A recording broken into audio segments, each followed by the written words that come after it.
This is WWE superstar Drew McIntyre, and you're listening to the WWE Podcast.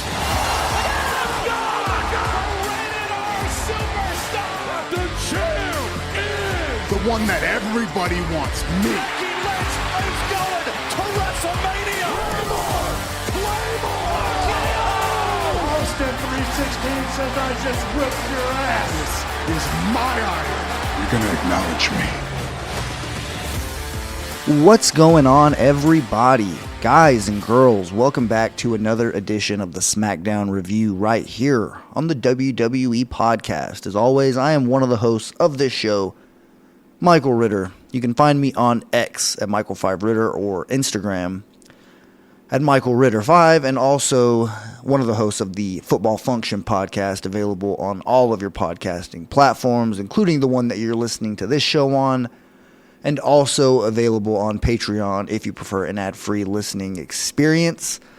I am here today to talk about the SmackDown that aired on March 15th, 2024 from Memphis, Tennessee. Location breakdown brought to us per usual by DJ Kuzmo. It does feel good to be back, I will say. Obviously, I was gone last week. I was actually in Dallas, Texas, attending SmackDown. That was covered by Grim Reaper, so I wanted to give a quick shout out to Grim Reaper for doing his thing, obviously coming in the clutch and stepping up and helping me out, honestly. I mean, I'm sure that Matt would have been more than willing to either, record the SmackDown review himself or push it off a little bit and just not have a SmackDown review this week. I didn't want that to be the case, so I reached out to someone who I felt like would have been more than willing and more than capable of providing a very good, thorough SmackDown review. And, obviously Grim Reaper, he's been around here for the WWE Podcast for a pretty long time. Contributor on the Mailbag, and obviously contributor on the Football Function Podcast. Grim Reaper actually has his own show, his own weekly show that's called Reaper's Rivalries on the Football Function Podcast. So he's doing his own thing. And if you like what he did on the SmackDown review, then you will definitely like what he does on a weekly basis over on the Football Function Podcast. So I just want to give a quick plug for our boy Grim Reaper. Thank you so much for helping out here on the WWE Podcast last week. But speaking of last week, man, that was an experience. Now, obviously, in terms of the actual SmackDown itself, if I were just at home covering it and just breaking it down like I normally do, I probably wouldn't have been like, ooh, this was a SmackDown for the ages. This is one that really hit the ball out of the park. So it's not like the show itself, just on an even playing field, was extremely memorable or anything like that. But I will say, being there in person, obviously, getting to take a 6-year-old who's never been to a wrestling show ever to his first ever event, that was pretty special. And obviously got to see a lot of his favorites. It would have been nice to see LA Knight come out. That was probably, him and Rey Mysterio were probably the only two that were on this episode of SmackDown that weren't on last week's that he really would have liked to see. But it was actually pretty interesting. Just really quick side story here. We didn't tell him at all. Where I live is about a 5-hour drive from Dallas, there and back. 5 hours each way. So he had to go on a long road trip. We pretty much told him we were going shopping, right? Like, we're going to Dallas. He's been to Dallas several times, so that's nothing new. But this particular time, we just told him we were going shopping. Nothing really planned. We were going to kind of just play it by ear and let the events kind of take place. Well, he knew it was Friday, because that's the thing. We drove up there that morning. So we got there a few hours before the show. We were able to hit up a mall, hit up a Target, things like that before we actually went to the arena. And we ended up running into traffic. That's a whole nother story for another day. We almost, ended up cutting it pretty close, making it there on time. And I'll get into that once we kind of unfold this here. But nonetheless, he knows that it's Friday, right? Like, he knows that SmackDown is tonight. So we're at the hotel, and he literally asked me, hey, can we watch SmackDown? And I was like, oh, but he has no idea that it's in Dallas. He knows we're in Dallas, but he doesn't know where SmackDown takes place every single week. So that was our saving grace right there. And I was like, we'll pause it, right? We'll have it recorded.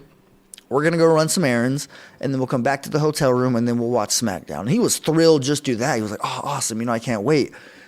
So we get him dressed. We all, throw on our wrestling shirts. He really doesn't think that's anything too crazy because we wear wrestling shirts all the time. So that's nothing out of the ordinary. But we're driving to the American Airlines Center, and we're starting to get closer and closer, and then we eventually run into probably a 30-minute just bumper to bumper. You're moving up an inch. There's only one lane open. Cars are trying to pass you and then put their blinker on to try to get in front of you way later. Like, that's one of the more annoying things. Just another side note, whenever you're in traffic and you know that 2 lanes are forming down to 1 lane, and you're already in the lane that they're forming into, and you just keep seeing cars pass by, trying, like, them not knowing, hey, that lane ends up there, or they do know and they're just trying to be an a-hole and jump in front of you. Either way, that's kind of what was going on whenever we were on our way to the arena. So it started to kind of put a little bit of doubt, like, man, are we going to get there in time? The last thing I want, to do is be late to this episode of SmackDown, because I had a feeling that it was going to start and end strong just because of the things that were advertised. But as we're sitting there in traffic, kind of just waiting to go in, he's starting to see more and more people walk by with wrestling shirts. He's like, hey, that guy's wearing a Jey Uso shirt. That guy's wearing a Bloodline shirt. That guy's wearing a Stone Cold Steve Austin shirt. We're trying to downplay it, right? Like, we're trying to say, oh, that's pretty cool. Just, must be more wrestling fans in the area or something like that. He doesn't put it together yet. We finally find a parking spot. He thinks we're going to Walmart or Target or somewhere.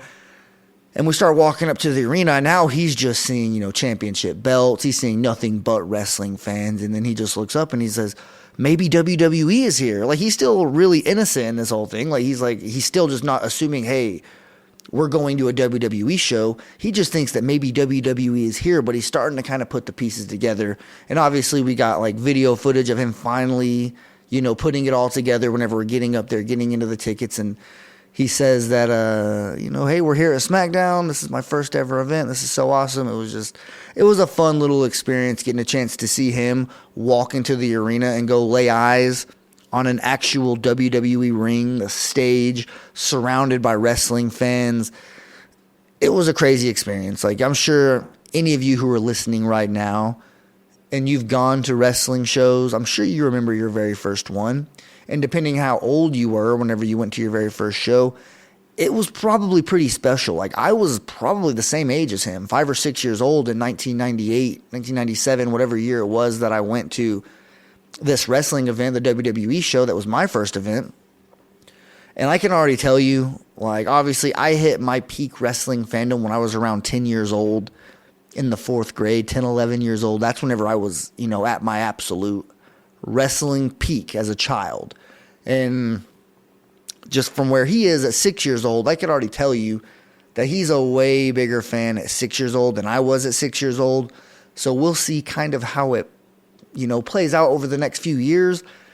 But hopefully by the time, he turns 10 and 11, he's an even bigger fan than I was when I was 10 or 11. And that's something that I really don't take for granted, because I know there's a lot of people out there that try to get their kids to have similar interests, and they damn near try to force it on them.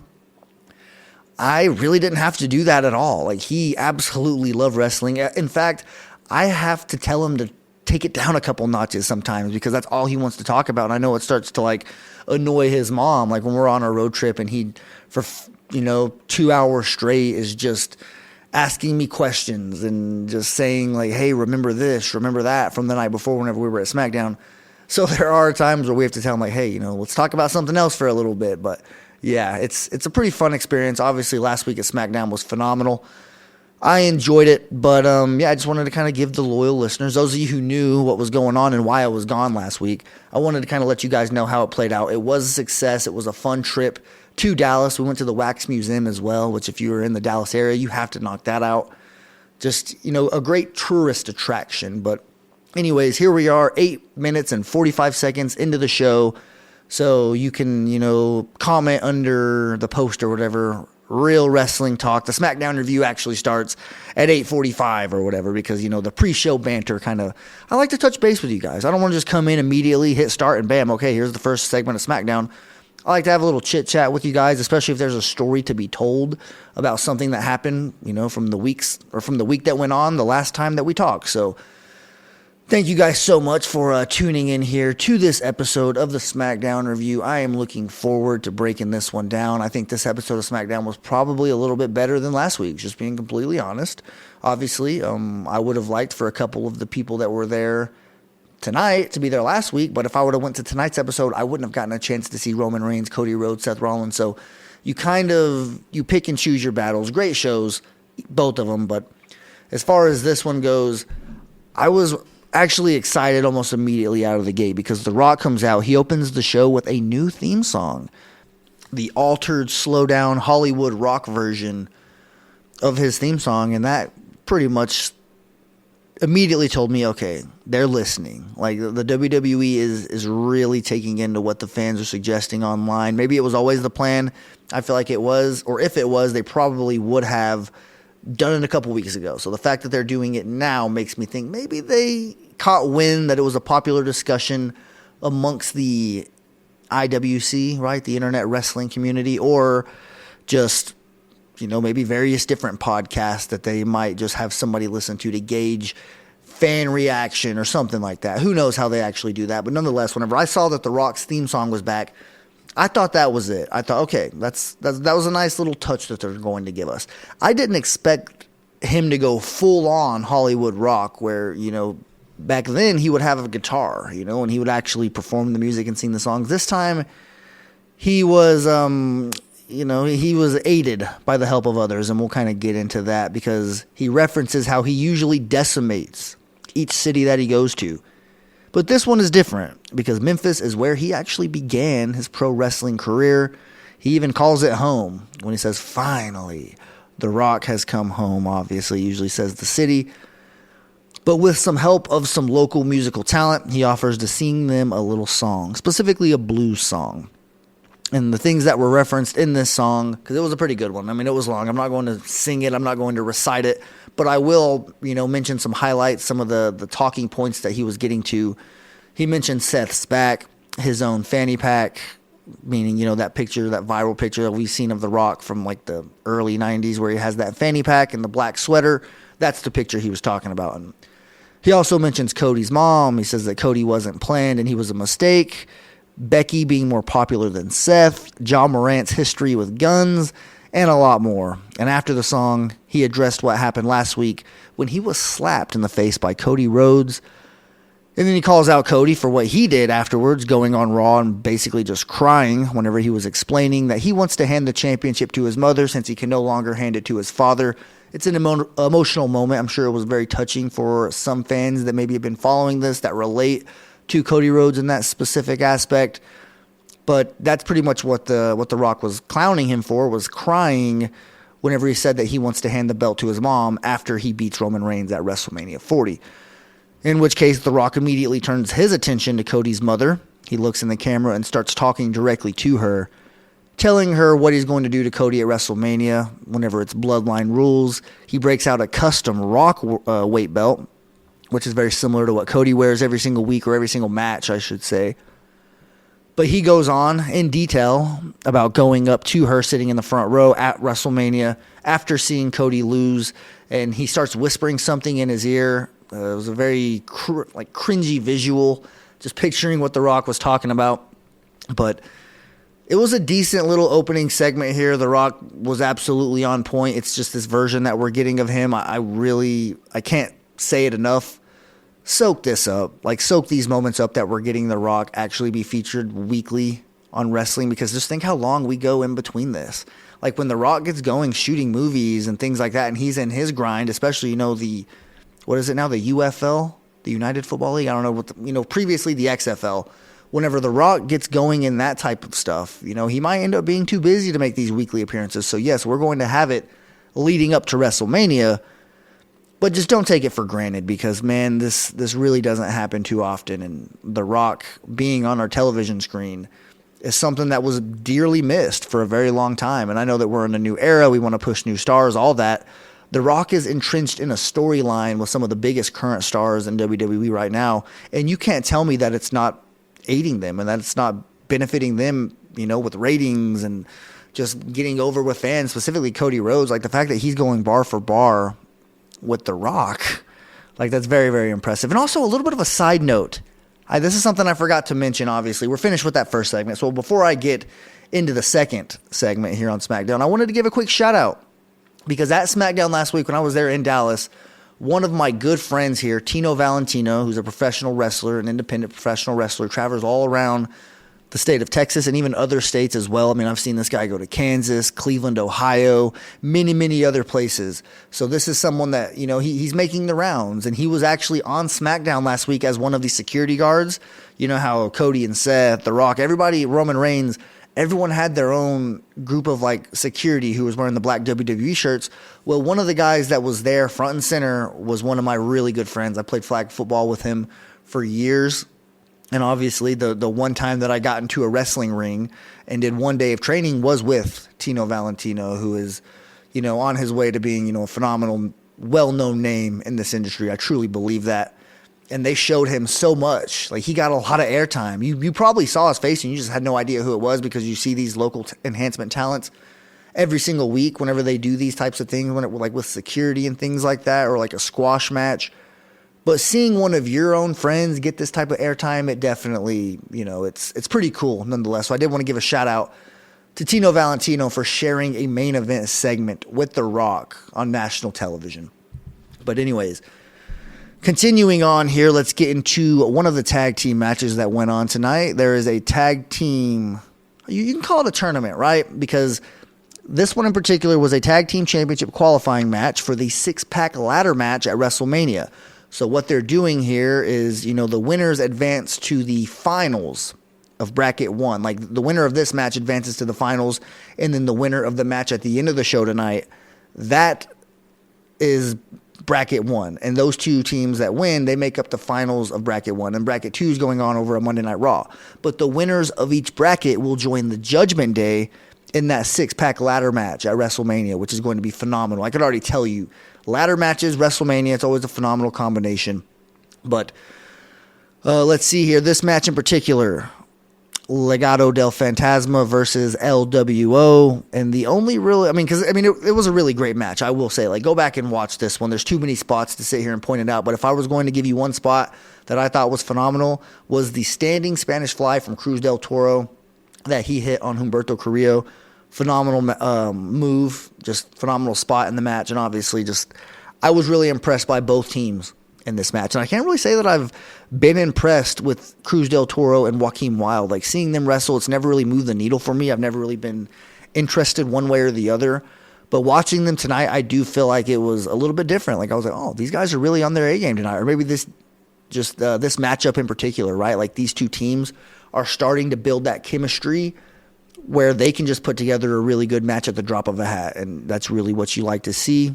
The more chemistry, the more work that they get together during live events and every week on SmackDown, they're obviously only going to get better at their craft. But obviously, like I mentioned, Legado del Fantasma gets the win. Legado del Fantasma gets the win. And they advance to the finals. Great match here. Up next, Caleb Braxton introduces LA Knight for a quote-unquote interview. But there really was no interview here because LA Knight just grabs the microphone and he asks if he can quote-unquote cook. And that's exactly what he does. Directed at AJ Styles, obviously. Just calls him out for not showing up tonight. He pretty much just looks around. Is AJ Styles here? Okay, cool. He's not here. He pretty much calls him out right there. And then he says he will fly to Australia to cheat me out of the Elimination Chamber, but he won't even show up here to Memphis. That just tells you how big of a coward he is. And then, obviously, he challenges AJ Styles to a match at WrestleMania, and then AJ actually sneaks up. He was there the whole time. I'm sure none of you expected that, right? He sneaks up behind LA Knight, hits him with the chair. Boom. Challenge accepted. We get AJ Styles. We get LA Knight one-on-one at WrestleMania. And when you just look at the grudge matches, that's the thing that I gave a shout-out, major shout-out to WrestleMania 20. Because I will say, this is 20 years since WrestleMania 20, and you guys already know how I feel about that specific WrestleMania. But the singles matches that were on that card that had nothing to do with the championship, we're talking about Goldberg versus Brock Lesnar. The match was underwhelming, but the matchup itself was actually pretty impressive. And then obviously Kane versus Undertaker. That match itself was just great. Just the build-up of Undertaker making the return to the dead man after he was buried alive at Survivor Series in the American Airlines Center, where I was just at last Friday. But also matches wasn't it Mick Foley tagging with The Rock going up against Evolution? I know there wasn't a singles grudge match, but that was still just a pure grudge match. And I'm sure there's others that I'm just forgetting here off the top of my head. But hey, if you have any type of itch to go, just watch a previous WrestleMania, I will always tell you to go watch WrestleMania 20 from Madison Square Garden. But anyways, let's continue on here in the show. Logan Paul finds Nick Aldis backstage and asks what the repercussions are going to be for Randy Orton's actions last week whenever he RKO'd KSI and ruined Logan Paul's major, announcement, the sponsorship announcement, which I didn't really give my thoughts on that. I mean, it is what it is. People are already trying to reference big moments in the past, right? Like, what if Undertaker Street got broken on a Prime bottle or things like that? I don't think it hurts UFC. I just think that because we're used to a plain canvas, we're used to nothing being on the mat, that it would kind of throw off previous events. But I think that going forward, we're so used. I mean, look at the barricades, right? Like, they sometimes have sponsorships. Like, you'll be watching a random match and they'll have a Slim Jim logo on the LED boards that are just along the barricades and the post. I've always thought that they need to tone it down a little bit with the LED boards and go back a little bit more old school. But that's just my personal opinion. Some people might not agree. And I just think that, it's only on pay-per-views, so it's not like it's going to be every single week. But, I understand the people that don't want it because, if it ain't broke, don't fix it. But if you're worried about this, ruining some big-time moments in the future, I really don't think that it will. I mean, WCW had these in the late 90s. I know that people look at that and say, well, is WWE still in business or WCW still in business? The sponsorship logos on the ring have nothing to do with why WCW went out of business. So that's, if anything, that was something they were doing right and they were ahead of the game, because that's just, obviously UFC took full advantage of that. And now we finally see WWE doing the same thing. I just think that they're going to be very, very particular for which logos they put in the middle of the ring. And I, obviously look forward to seeing what logos get put in the middle of a WWE ring going forward. I mean, that's the ultimate goal, right? If you have a business, I want my freaking logo in the middle of the ring for a WrestleMania, right? Like football function, I know that's pipe dreams, but that's like for anybody that has a small business, that should be your goal. Like, imagine having the Plum Crazy barbecue logo there in the middle of the ring for Survivor Series. That's obviously our buddy Howard Poole, another patron of the show, another contributor of the football function, has a phenomenal barbecue business. And if you don't already follow that page on Facebook, even if you live nowhere near Pennsylvania and you cannot get access to Plum Crazy Barbecue, I highly recommend following his social media because, oh my good Lord, like it's eye food, it's eye candy for you. And, if you just like seeing that type of thing on social media, you follow pages that always tweet recipes and they tweet videos of them making food and desserts and things like that. This is right up that alley. So shout out to Howard Poole and obviously Plum Crazy Barbecue because they got some very good stuff going on over there. Let's move on here. Kayla Braxton scares the piss out of Paul Heyman whenever she kind of sneaks up on him accidentally as they're walking backstage in the arena. And she just simply asks for an answer to Jey Uso's WrestleMania challenge to Jimmy. And Jimmy passionately answers his challenge and says, yes, like, I'm ready for this. Like, obviously, this is another one. I mentioned the Spanish Fly. Go back and check out that spot. This is another one that if you didn't see, it's worth seeing because you could just see in Jimmy Uso's eyes how much this match is going to mean to him. So I very much so, I'm hoping this one opens the show. Like night one, match one, let's get this bad boy going. Although it's worthy of being higher up on the card because everything that's going on here, and that just brings me back to it, man. You got AJ Styles versus LA Knight, non-title, just a grudge match. That's exactly what this is right here with Jimmy and Jey Uso. So WrestleMania 40 is certainly going to be one that's extremely memorable going forward. But continuing on here in the show, we get Randy Orton versus Grayson Waller with Austin Theory at ringside and Logan Paul, who was demanding an apology from Randy Orton, or pretty much, he was demanding repercussions. He wanted Nick Aldis to find some repercussions, but, Logan Paul takes a shot at Nick right there too and says, hey, you can't even find me a WrestleMania opponent. Of course you can't, punish Randy Orton for doing something as stupid and chaotic as he did last week. So whatever. And then Nick just pretty much says, hey, why don't you try to get him face to face? Why don't you try to get Randy Orton's apology? So, we think maybe he's actually going to try doing this. Logan Paul comes out and just watches from ringside, which he's always, pretty good. Whenever he's a guest on commentary, Logan Paul is just very entertaining. But I also wanted to give a shout out to Corey Graves. Because at first, whenever he was moved to play-by-play from color commentary, I thought it was like trying to put a square peg in a round hole. Like, I thought that this is someone that is extremely good at color commentary. Why would you take him out of that spot? But then I started thinking, right, if Pat McAfee's back, that's an elite color commentator. Wade Barrett's doing a fine job. I feel like with, them striking out with someone like Jimmy Smith, them not really being sold on, who was the more recent one? Kevin Patrick. So you look at the disappointing tenures that they had and how quickly they were replaced. You think that maybe WWE is starting to think, okay, maybe it's easier to fill the hole of a color commentator than a play-by-play. And Corey Graves has been sitting beside Michael Cole for damn near a decade. I know not exactly that long. JBL was there for, damn near 10 years ago, but Corey Graves has been there for a while. He's very polished on color commentary, and maybe they just saw, hey, let's give this guy a whack. Let's let him take a swing.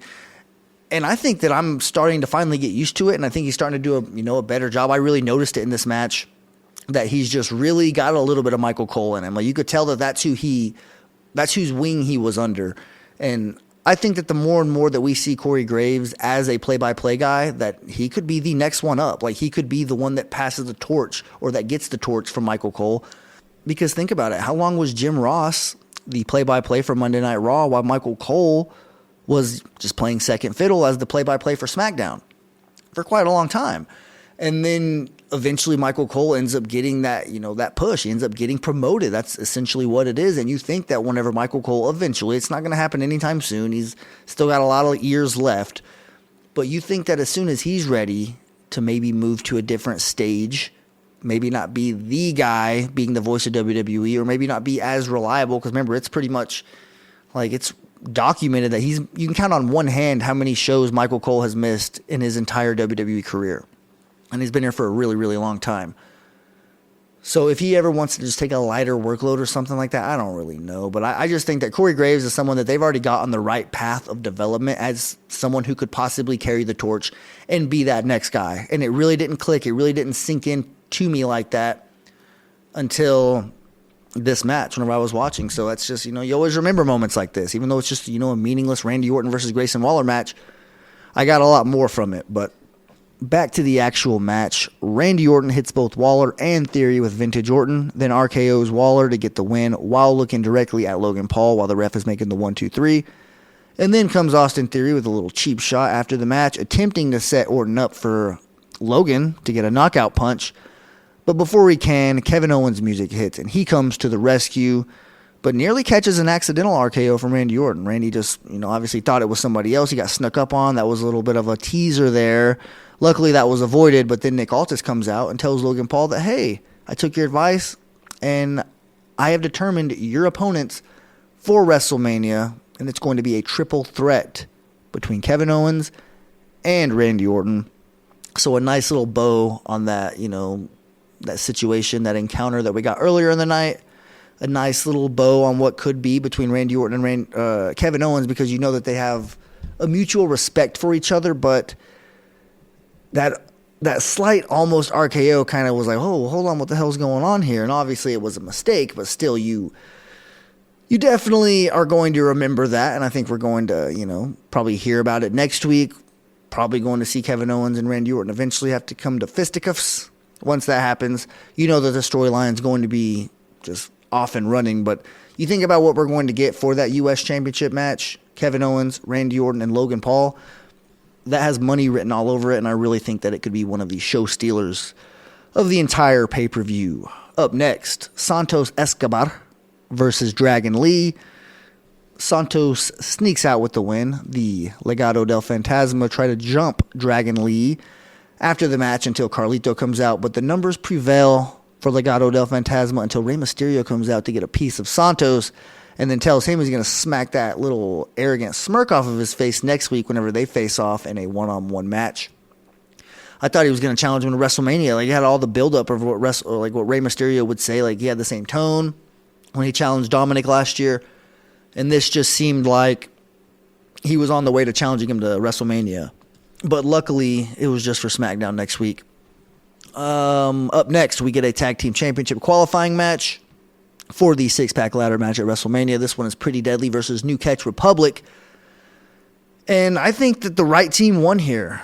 Dunn and Bate get a well-deserved win, and they're going to be showcased at least next week against Legado del Fantasma in a one-on-one match, and the winner of that specific tag team match is going to advance to that six-pack ladder match, and we'll just wait for the winner of Bracket 2 to figure out who's going to fill out the rest of the 6 competitors. But that takes us to the main event here, which is Bayley versus Dakota Kai with Damage Control. And the match ends in a disqualification after Damage Control gets in the ring and tries to take her out. Take Bayley out, that is. Naomi ends up coming out trying to be hero, and that proved to not be enough. And they still get to have their way and do some damage, no pun intended, to the 2024 Royal Rumble winner in Bayley. And this is just perfectly being set up. You like the dominance that comes from Damage Control. Like, yeah, somebody's going to come out and try to save you.